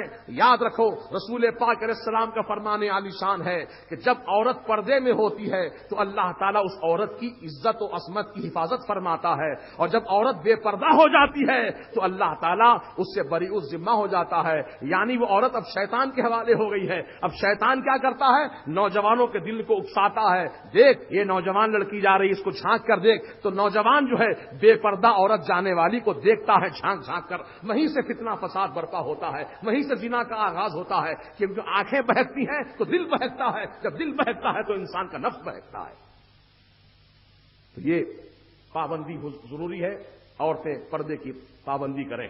اور ہمارے نوجوانوں کو بھی گزارش ہے کہ وہ راستوں میں نہ بیٹھیں, چبوتروں کی زینت نہ بنیں, چائے خانوں میں نہ بیٹھیں, اپنا وقت زیادہ گزاریں آپ اللہ کے گھر میں دین کی تعلیم حاصل کرنے میں, یا دنیا کے کوئی جائز کام کاج میں اپنا وقت لگائیں. بیکار کے مٹر گشت کرنے کے لیے چبوتروں کی زینت نہ بنے, کیونکہ راستے سے ماں بہنیں بھی گزرتی ہیں. جب وہ جائیں گی تو یقیناً تمہاری نگاہ ان کو دیکھے گی, ان کی نگاہیں تم کو دیکھیں گی, اور کہیں معاملہ کہیں فساد فتنے کا نہ ہو جائے. اس لیے نوجوانوں سے گزارش ہے کہ راستوں میں نہ بیٹھیں, اپنے گھروں کے اندر رہیں یا خدا کے گھر میں جا کے بیٹھیں. کیونکہ میرے سرکار کا فرمان عالی شان ہے کہ دنیا کی سب سے بہترین جگہ اگر کوئی ہے تو وہ مسجد, اور سب سے بدترین جگہ اگر کوئی ہے تو بازار. بدترین جگہ بازار ہے اور سب سے بہترین جگہ مسجد ہے. تو مومن جب تک مسجد میں رہتا ہے تو گویا وہ اللہ تعالیٰ کے باغ میں کھیتی چر رہا ہے, کھیتی چر رہا ہے.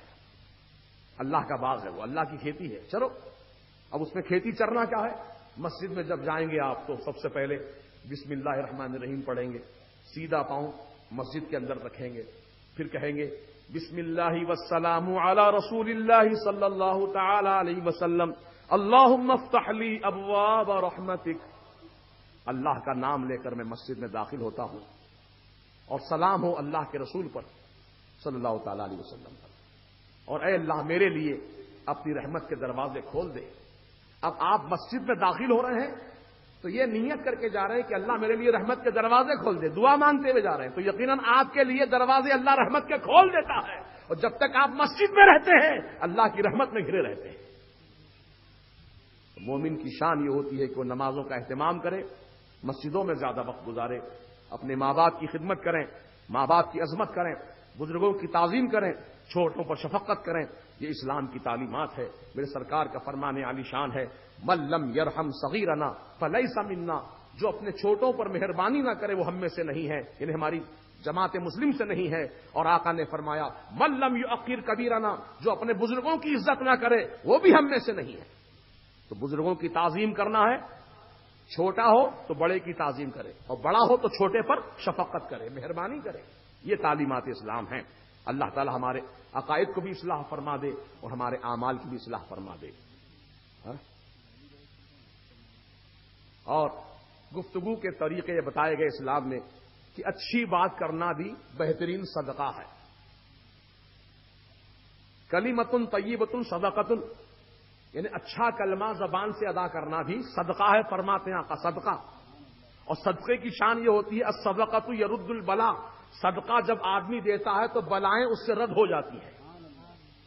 اچھا کلمہ کہنا بھی صدقہ ہے، بری بات کہنا شیطانی کام ہے، گالی بکنا شیطانی کام ہے، اور یہ چغلی کھانا شیطانی عمل ہے، غیبتیں کرنا شیطانی عمل ہے۔ لہذا مسلمانوں اور خصوصاً میرے نوجوان بھائیوں سے گزارش ہے کہ گفتگو کریں تو گالی گلوچ سے مکمل پرہیز کریں۔ آپ کی زبان پر گالی نہیں ہونی چاہیے، بلکہ آپ کی زبان پر حمد باری تعالیٰ ہونی چاہیے، آپ کی زبان پر نعت مصطفیٰ ہونی چاہیے، آپ کی زبان پر اللہ اور اس کے رسول کی تعریف ہونی چاہیے، آپ کی زبان پر اچھے کلمات ہونے چاہیے۔ جب آپ ایک دوسرے سے ملیں تو آپ سلام کریں، سلام کا تبادلہ کریں، خیر خیریت پوچھیں، اور ان کا جو محبت کے ساتھ گفتگو ہو سکتی ہے وہ محبت کے ماحول میں گفتگو کریں۔ یہ ہے اسلام کی تعلیمات۔ لہذا نوجوانوں سے گزارش ہے کہ آج کی تاریخ سے عہد کر کے یہاں سے اٹھیں کہ آپ آپس میں ایک دوسرے کو گالی نہیں بکیں گے، غیبتیں ایک دوسرے کی نہیں کریں گے، شکایتیں نہیں کریں گے، ایک دوسرے کی چغلی نہیں کھائیں گے، کیونکہ سب فتنے کے اسباب ہیں، یہیں سے جھگڑے شروع ہوتے ہیں۔ وہ فلاں ایسا بولا، وہ فلاں ویسا بولا، ایسا بولتا اس کو ایسا کر دیتا ہوں، وہ فلاں ایسا بولا، ٹھیک ہے اس کو دیکھ لیتا ہوں۔ اب یہیں سے بات چلتی زبان سے ہی، اس لیے آقا فرماتے ہیں، بزرگوں کا قول ہے جرمہ صغیر و جرمہ کبیر۔ یہ زبان کا چمڑا تو بہت چھوٹا ہے دیکھنے میں، لیکن اس کا جرم بہت بڑا ہے۔ یہ زبان سے بول کے ہی کلمہ پڑھ کے آدمی مسلمان ہوتا ہے، اور زبان سے اگر کلمے کا انکار کر دے تو آدمی کافر ہو جاتا ہے۔ زبان سے ہی شادی کے وقت دولہے میاں جب بن کے بیٹھے تھے آپ، قبول کیا میں نے اپنی ذات و نفس کے لیے اس مہر کے ساتھ، قبول کیا میں نے، کہو قاضی بولتا بولو قبول کیا میں نے اپنی ذات و نفس کے لیے، تو اجنبی عورت قبول کیا بولتے ہی آپ کی بیوی بن گئی۔ زبان کی وہ اثر کی بات ہے، بتا رہا ہوں، زبان ہے دیکھنے میں چھوٹی لیکن بڑی اپنے اندر تاثیر رکھتی ہے۔ یہ زبان سے آپ نے کہا قبول کیا تو اجنبی عورت بیوی بن گئی آپ کی۔ اب اسی زبان سے آپ نے کہا طلاق طلاق طلاق تو بیوی جو تھی اجنبی عورت ہو گئی ہے، وہ نکاح سے نکل گئی آپ کے۔ آج طلاق کا مسئلہ بھی عام ہو گیا ہے، لوگ آسان سمجھ گئے، اور یہ 3 طلاق غصے میں دے دیتے ہیں لوگ ایک ہی وقت میں، اور طلاق دینے کے بعد پچھتاتے ہیں کہ اب کیا ہوگا۔ اب جاتے ہیں مولویوں کے پاس فتوے لیتے ہیں، اب ایسے بھی کچھ نام نہاد مفتی نکل گئے ہیں جو 3 طلاق کو بھی ایک طلاق کہہ رہے ہیں۔ 3 طلاق 3 ہی طلاق ہوں گی، سن لو کان کھول کر، 3 طلاق 1 طلاق نہیں مانی جائے گی، 3 طلاق 3 ہی مانی جائے گی، اور 3 طلاق پڑ جانے کے بعد بیوی نکاح سے نکل چکی، ہمیشہ کے لیے حرام ہو گئی۔ اب حلال اسی وقت ہوگی جبکہ وہ دوسرے کے ساتھ پہلے نکاح کرے، پھر دوسرے والا مرد اس کے ساتھ زندگی گزارے، اس کے ساتھ سنسار کرے، پھر وہ اپنی مرضی سے اس کو طلاق دے کر چھوڑ دے، پھر عدت کے دن گزار کر پہلے والے شوہر سے نکاح کر سکتی ہے، جب تک اس کے لیے حرام ہے۔ سمجھ؟ یہ شریعت کے قوانین ہیں۔ اللہ تعالیٰ ہم سب کو سمجھنے کی توفیق دے۔ اور غصے میں یہ آدمی طلاق دیتا ہے، محبت سے کوئی نہیں بولتا طلاق، غصے میں ہی بولتا۔ تو غصہ آئے وقت جو ہے قابو میں رکھو اپنے آپ کو۔ اس کا طریقہ بتایا میرے سرکار نے، جب غصہ آ جائے تو پانی پی لو، غصہ آ جائے تو زمین پر تھوک دو، غصہ آ جائے تو کھڑے ہیں تو بیٹھ جاؤ، بیٹھے ہیں تو کھڑے ہو جاؤ، اور اگر تیز غصہ آ گیا ہے تو جا کر فوراً وضو کر لو، وضو کرنے سے غصے کی آگ ٹھنڈی ہو جاتی ہے۔ یہ سرکار کی تعلیمات ہے۔ اللہ اللہ۔ تو بہرحال یہ اعمال اصلاح کی بات، اصلاح اعمال کی بات میں نے آپ سے عرض کی ہے، اور اصلاح عقائد کے تعلق سے بھی انشاءاللہ یہ جلسے تو چلتے رہیں گے۔ زندگی ہماری آپ کی اللہ سلامت رکھے، اور ہم کو جذبہ ہو سیکھنے کا، تو انشاءاللہ اللہ اس سے مواقع آپ کو عطا فرمائے گا۔ قابل مبارکباد ہیں اہلیان محلہ، خصوصاً نوجوانان اہل سنت، جنہوں نے رات دن محنت کر کے اس محفل کو سجایا، خاص کر ہمارے اعظم میاں اور نعیم میاں اور ان کے تمام ہم نوا ساتھی، اور ہمارے عثمان بھائی، جاوید میاں، اور جو بھی نوجوانان محلہ نے اس محفل کو سجانے میں سرگرم طریقے سے حصہ لیا۔ اللہ تعالیٰ علیم و خبیر ہے، جانتا ہے، اس کو بہترین اجر ثواب عطا فرمائے گا۔ آپ کی وجہ سے کتنے لوگوں کو پیغام حق سننے کو مل گیا، کتنے لوگوں کی جو ہے انشاءاللہ اصلاح ہو جائے گی یہاں پر۔ اگر ایک آدمی بھی سدھر گیا یہاں سے اٹھ کر، نیت کر کے اٹھا کہ میں انشاءاللہ آج سے گناہ چھوڑ دوں گا، آج سے میں اب عقیدگی چھوڑ دوں گا، سمجھ لو جلسے کا مقصد پورا ہو گیا، آپ کامیاب ہو گیا۔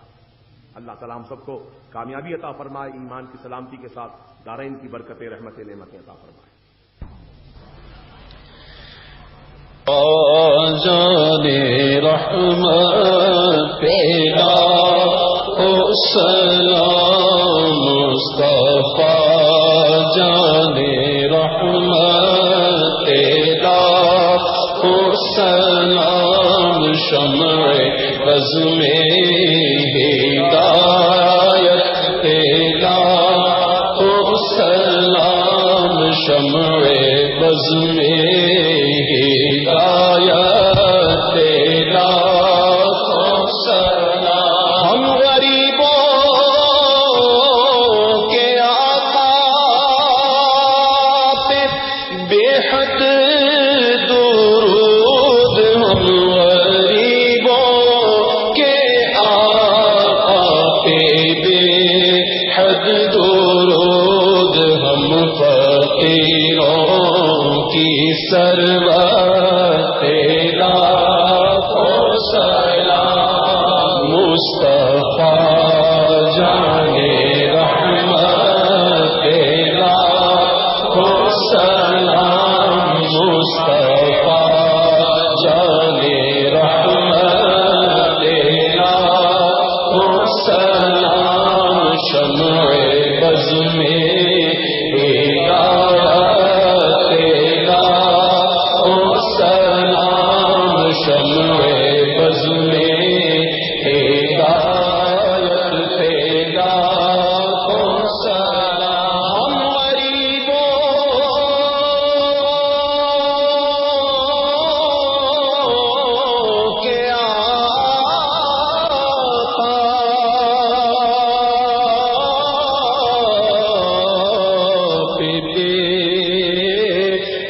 درود ہم غریبوں کے آقا پہ حد درود ہم فقیروں کی ثروت لاکھوں سلام مصطفیٰ جانے رحمت لاکھوں سلام شمع بز میں ہدایت پہ لاکھوں سلام مصطفیٰ جانے رحمت